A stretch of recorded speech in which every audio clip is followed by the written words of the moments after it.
Hello and welcome to episode number 44 of the WP Café show with me, Keith Devon. And with me, Mark Wilkinson. Welcome, everybody. How's your week been, Keith? I know you've been away, haven't you? So It's been good. I was away in France with my Very family nice. for my dad's 40th. So we just popped across the English Channel.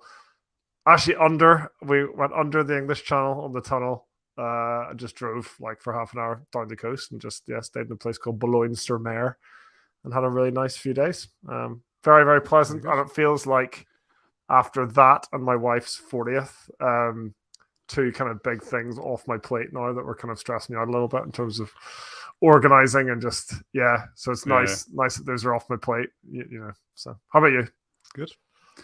Yeah, it's a lonely week, getting stuff done, which is good.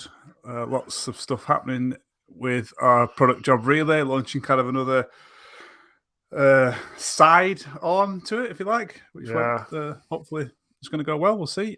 So setting up the website for that and the products, obviously, which is still kind of being developed, but still what to do on that. That was interesting. And then, just dealing with that as you do. But nothing particularly exciting in terms of work.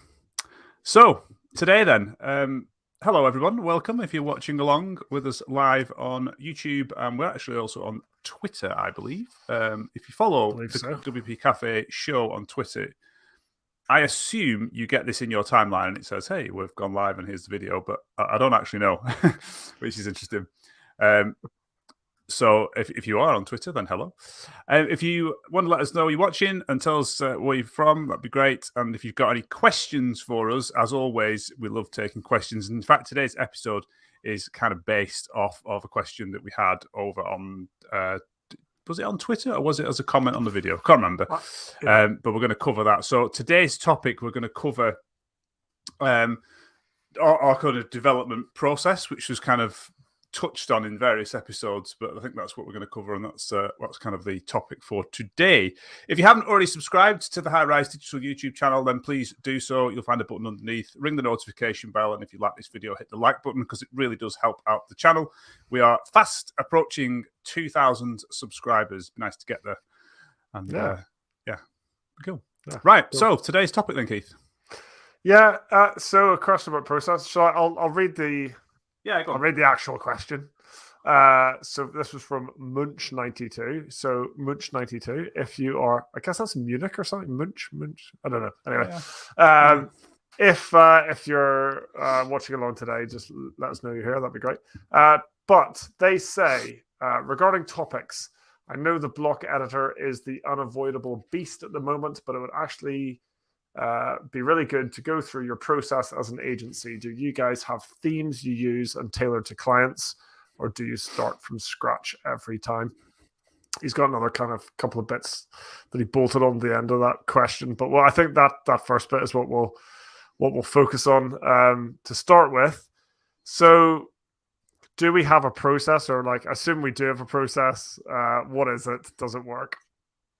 We don't have anything that's strictly documented. We tried, didn't we, when especially a few years ago, pre-pandemic, when we were trying to grow High Rise Digital a little bit. We were trying to take on some extra people and all these things about processes and what do they call them? SAPs. What's that stand for? I can't remember. But basically little mini processes of how to do X, how to do Y. We were trying to collect all that in a kind of hub, and we had some documentation. It all got a bit onerous and a bit unwieldy, and it didn't feel like for such a small team that stuff was really particularly worthwhile. So I hate to say it, but I guess to some extent we sort of wing it each time, and I think that's almost part of the advantage of being such a small team is that you don't. I don't know if I even want to say that, because I think processes are very, very useful even for one-person teams.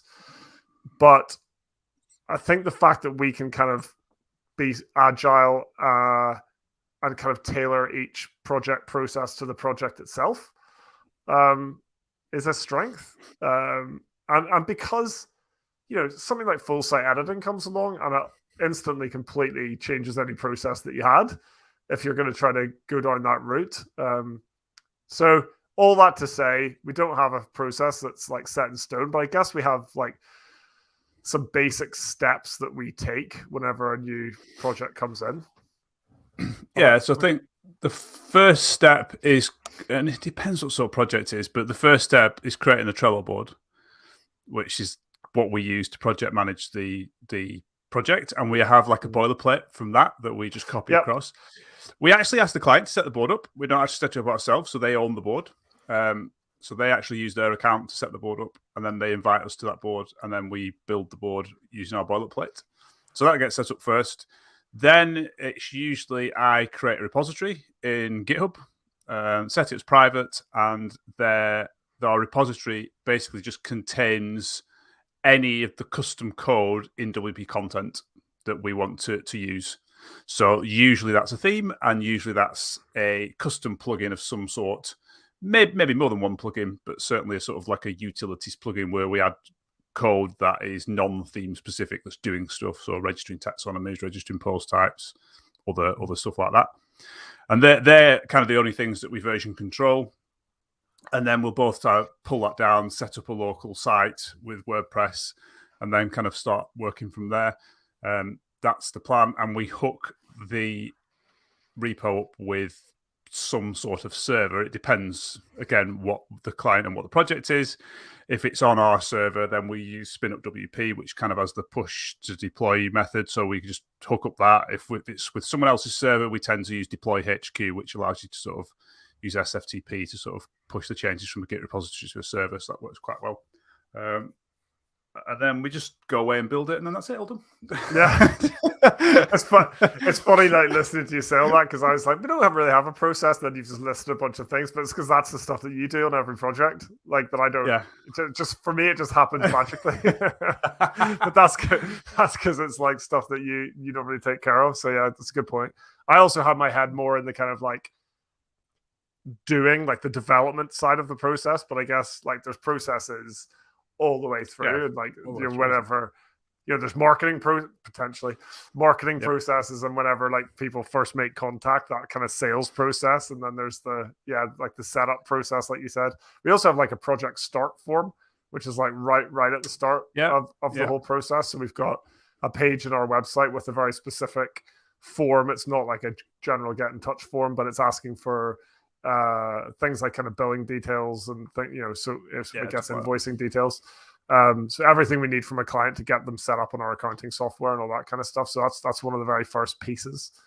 And then we go through from there.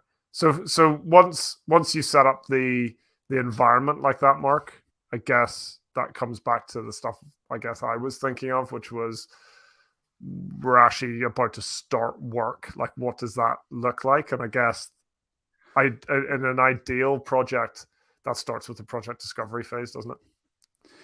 Yeah, that's a good point. If we're going through that part of it, so that's a series of calls with the client to build a spec, basically, of what we're doing. That's paid for consultancy, if you like. That's part of the project as an item, a line item almost in the project. And from that, a document is produced, which is linked to on the Trello board. Like, this is the Bible of what we're building. So we always refer back to that document. Yeah. And that document has a version like saved as original document. And sometimes we might change the document based on further conversations with the client.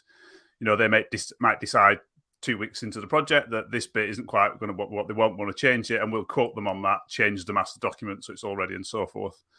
And then once we're from there, and again, this depends on the project, but let's say that we were working with a team that's got designs, so they've already designed their site.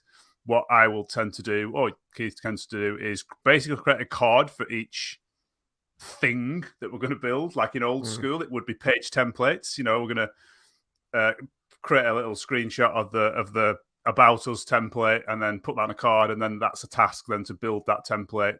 There'll be, in old school again, there'd be back-end tasks for me to do, add fields in the admin, etc., and then that will be passed across to Keith to finish off the front end. Nowadays, I don't really get involved in much of that, to be honest. It's a block and it needs styling. That's kind of what happens. There might be bits and bobs that I need to do, but essentially that's that. If there's custom blocks to build, which increasingly there isn't, to be honest, in lots of projects we do. Then we get those. I would get those built up and working, passed across again to Keith to style, and that's what we use Trello for. Really, just passing cards between each other, putting front end, back end labels on them, using that to communicate and discuss those tasks, so that the discussion is all in one place. And that's kind of the flow of it, how we work it, isn't it? Yeah. And then, like, I guess, we loop the client in obviously regularly, so we set up weekly calls with our clients. Yeah, that's a good point. Which I feel really, really helps keep that process smooth. I think, anyone that's been doing this kind of work for more than about a year would know that you don't want to kind of just go away for 4 months, disappear Absolutely. off, build something, and then like present it in a big kind of ta-da kind of moment. We find that regular check-ins with clients keeps the client accountable, because more often than not, they've got quite a lot of work to do during a project like this. And it keeps us accountable, because we know we need to show some decent progress every week. So we can't let things slide. They can't let things slide. It just keeps problems get tackled early. Solutions get found to things collaboratively. It just keeps the whole thing running up much more smoothly. Don't think I'd want to have regular calls too much more frequently than that. I feel like that's quite a nice cadence, because it just means you have a chat, then you can crack on with work. You're not just constantly talking about things, you're actually doing things as well. And I think that really helps with focus. You can decide, like, with your client, what is a reasonable time scale for a call. Once a week works really well, I think, for actually a lot of projects. But it might be that it doesn't work for your project. But having a time where you check in with the client, every 2 weeks or every week or whatever it's going to be, I think it's really good, because you don't want to get to that point, where you get a week later and you haven't really done much, but having that call gives you that accountability. It's like, I've got the call on Tuesday, I've got to make sure I've made some progress, or I've got to have done this by then, because that's I think that's really, really useful. And in terms of like what those calls look like for us, it is essentially what we call Trello gardening. So it's taking the tasks that are in review, as in they've been done and they need reviewing, and then reviewing those to the client. If they've got feedback on them, adding that feedback to the card. If the client hasn't already done that, of course, moving them back into the in progress or the backlog column, or moving them to done. And then it's about deciding what the priorities are for the coming week, and then those cards get moved into the next priorities list and so forth. So that's kind of how those calls make up. And then obviously once we've done all that, there's then a bit of like general chat about the project and whatever anyone else wants to say, sort of thing. But it is good to have a structure for those calls. Don't just have a call where you jump on and then there's no structure, because they just end up wasting time, so much time. Have a structure of what's going to happen. And the Trello board is really great for that structure, because it just provides the structure. If you're managing it properly on the Trello, the call's laid out on Trello for you, essentially. You just need to talk through it with the client and what's been happening. Yeah. Which is really good. Yeah, that's a good point. I mentioned, like, at the start that I feel like our process is always changing. And I think that, the full site editing and the block editor and everything, and you mentioned as well, that's changed the amount of involvement, the type of involvement that you especially have in a project. And also, I think it's also changed how we go about things from like a design point of view. So, for example, pre-Gutenberg, I wouldn't really have wanted a design to come in that had any particular constraints or limits. It was like, just design it and we'll figure out a way to build it. And back then it was probably using some kind of ACF flexible content or something like that. And we just take every element of the site, every module, and say, okay, well, can we use a module we've already built, or do we need a new module for this? But we could pretty much build anything. But these days, I definitely feel, especially when I'm designing, that I'm very much got my kind of block mindset on. And I don't know if I necessarily always think that's a good thing. It's good in terms of, like, we can definitely produce things very, very quickly, because almost once it's wireframed, it's done, because you just need to add the design polish and the branding. But I do I do feel like that the full site editing and using the block editor, especially the way we're trying to use it, it's potentially limiting our design options a little bit these days. And I want to make sure we just don't fall too deep into that trap of just churning out very kind of generic, boring looking websites. But it's just something I'm conscious of. Yeah, I know what you mean. We've got a few questions come in, which is good. So let's, if you want, Keith, let's just go into a few of those. Yeah. Not a question, but Munch92, who posed the original question, just said that his username is an old Xbox username from a long time ago. Anyway, nice to know. Yeah. Question from LTS there. I'll come to that one at the end because it's kind of different. So I'll come back to that one. Craig says, sorry, I'm late to the party. Do you typically work with one client at a time, one project build, or do you have a few running at different stages? Great question. We have a few running at different, well, not necessarily different stages, actually, but we have a few running at the same time. How many have we got at the moment? We've got 1, 2, 3, 4. We've got 4 at the moment. 2 of those are really small, though. And one of them is an ongoing sort of maintenance, general tasks client. One of them is a build. So it depends what they are and the projects. But yeah, we wouldn't want to, unless it was an absolutely gigantic project, we wouldn't normally just have one project running at a time. We'd have more than one. So I think we do. I think in an ideal world, I would love to work that way. Just get your head down in one project, maybe 2 for a bit of variation. But things always end up spilling into each other, especially from like a maintenance point of view. Once you've built it, you've got to maintain it. You've always got a lot of work to do afterwards. So that way, and then your current clients, not just maintenance, but they always have new feature requests and things like that. So there's always quite a lot going on. Although we like to limit the number of like kind of new builds, like big projects, so that we can give those clients like the focus that they kind of need. And that's what we tell the clients, like big projects for us is not a big project for another agency probably, but there's just the 2 of us. And we tell the client, like, if we take this project on and you come and work with us, like you will be our number 1 priority almost because you're the biggest project we'll have at the time. Whereas obviously if they go to a bigger agency, that might not be the case. There's swings and roundabouts to different approaches. Yeah. Do you show your Trello board to clients? We tried this once and had some issues on pacing. Yes, we do. As I said before, I think I said this, we actually asked them to set the Trello board up. So they own the Trello board. And it's theirs, if you like. And they invite us to the board. And then we set the board up with our preferred lists and things like that. And yes, as much conversation as possible tends to take place on there. If it is a question, then it doesn't happen on Trello. It's an email, and that might turn into a task, in which case it goes on Trello because it's a task. But tends to try and stick to tasks on Trello loosely. There's some things that end up on there that need to be on there that aren't tasks. So essentially, a task is what we have on Trello, and a card then moves through the system as a task. That's kind of the plan, essentially. I wonder what the pacing issues that they were referring to there are. Like from our point of view, I think it very much depends on the client. Some clients get Trello, they like it, they like working within it. Others, I don't know what happens, but presumably they've got an inbox full of Trello notifications that they never really like deal with, and you're constantly asking questions and never getting any answers. And it's those weekly calls that let you catch up on those. So maybe part of your, if you're going to use Trello, and actually it doesn't matter what you use, whether it's Trello or some other system that I can't think of the name of, it's your responsibility to make that known to the client. So when clients come to take on with us, they know we're going to use Trello as a project management tool. Most of them actually just say, "Oh yeah, I've used that before. It's really good."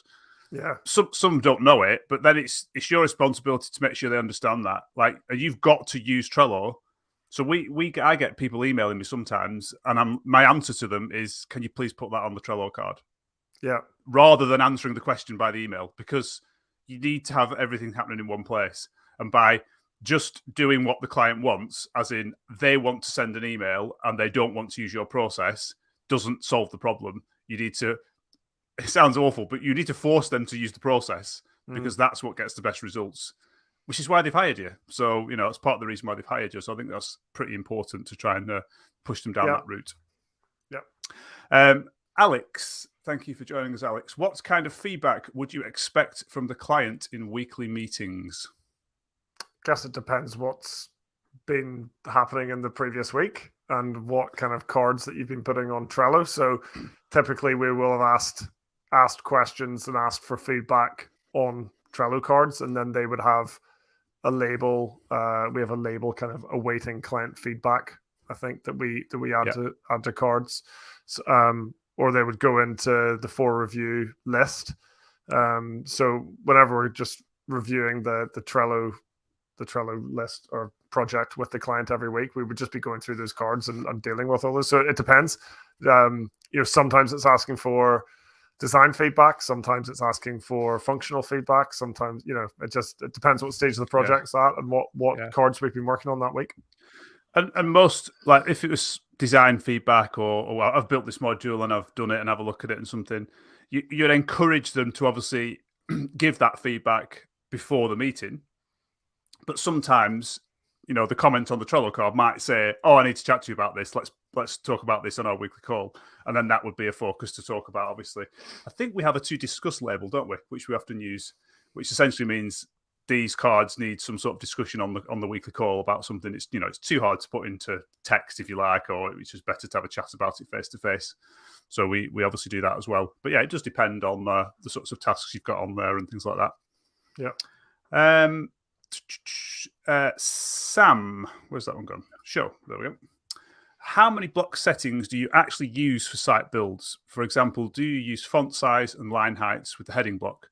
We struggle to know where the right place to use CSS is. I think this is definitely one for you, Keith, I'm afraid. Yeah, I'm not 100% sure if Sam's talking about what we use theme.json for, or if it's like enabling or disabling block settings in the UI. So I'm not 100% sure. That's what he means. I also struggle allowing clients to change those things, I think. But yeah, so we locked down a lot of that stuff. I don't think a client needs to be worrying about line height.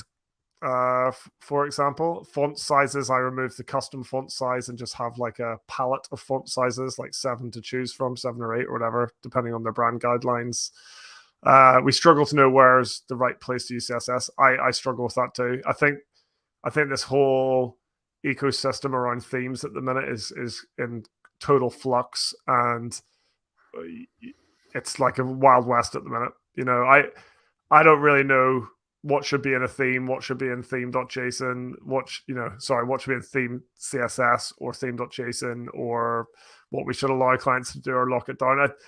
I think we've mentioned this before. One of the problems is that WordPress is so diverse, and that our use case as an agency is very different to someone like Brian Gardner or Rich Tabor, or theme developers that you might kind of aspire to and look up to. So you look at their advice and what they're talking about, and you think, oh, they're doing all this stuff like that with all of the options open, and they're saying do everything in theme JSON and do everything in the editor. But they're not building sites like you are, necessarily for like custom themes for custom one-off themes for clients is very different than creating a theme themes for the theme to take marketplace. Advantage of all this stuff. Like literally, that's what they're trying to do. Like build all of this stuff into it as much as they can. Yeah, almost allow the client or the person using the theme to set all these things, because that's the features that are available. So that's what we're going to allow them to do, which is great, but that's not what we do, and probably not what you do. I don't think. We'll see. Yeah, exactly.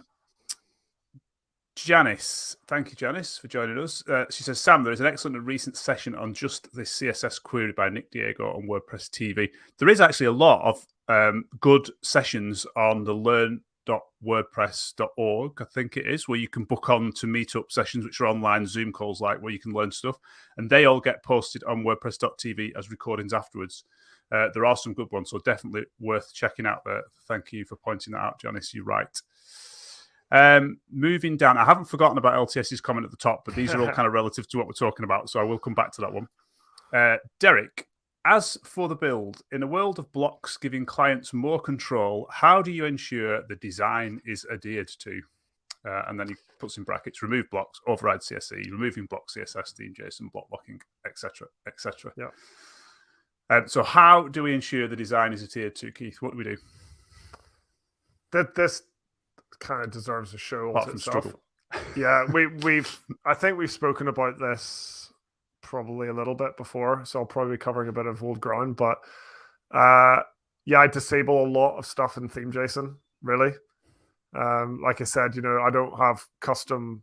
I usually don't even have custom colors, so there's like a color palette to choose from, and it's branded, and that's what you get. There's like I said, 7 or 8 font sizes to choose from, and that's what you get. We haven't enabled the dimensions controls yet, so no custom padding or margins. Previously, I don't know if we still do this. I think we probably do. Remove the spacing block. I don't really want people using that if it's can be avoided. So yeah, just take away any of the things that I think a content author doesn't really need.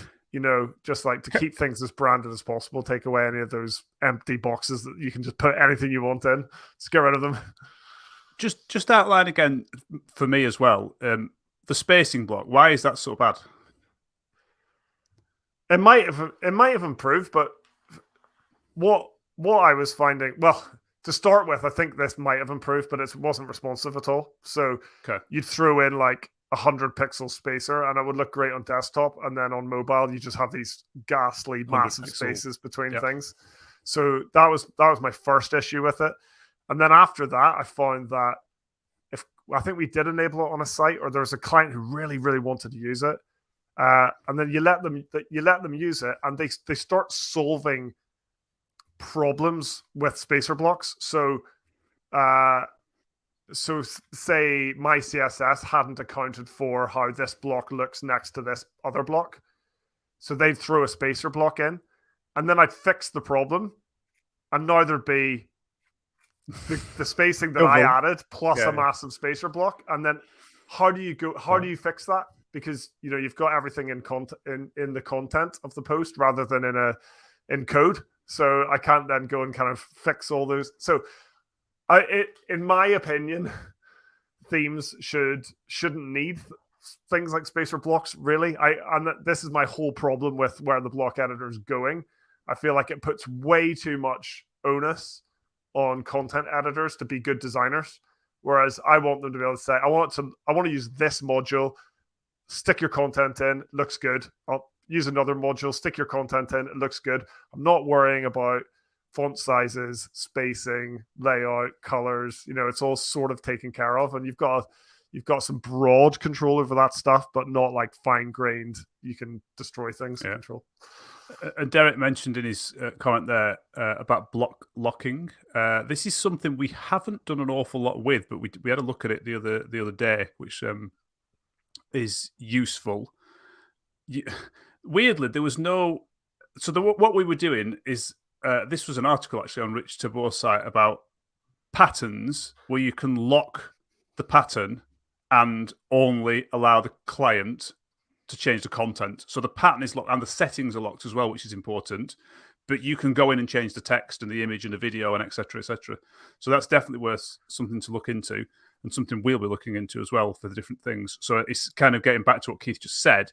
It's all the client has to worry about is change that for your heading, put paragraph text in there, put the correct image in there, and that's kind of the perfect scenario, really, isn't it? That the client doesn't have to worry about the design. That's what we do.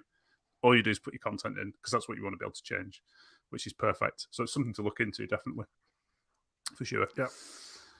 Yeah. Steve says, block editor functionality is like hiring a plumber, and that plumber leaving you with lots of sections of well-designed pipes, but then it's still up to you to put it all together. I like that analogy. It's quite funny. Yeah, that's pretty good. Yeah. But I wonder if the block editor gives you the instructions to put the pipes together or not, or do you just left to your own devices to put them together? I'm not sure. Yeah. But it's I get the point for sure. Yeah, definitely. Right, let me go back to that comment that I said I would come back to, and it's this one from LTS that says, why is the WordPress marketplace having used SVN instead of Git until now? I don't know the answer to this.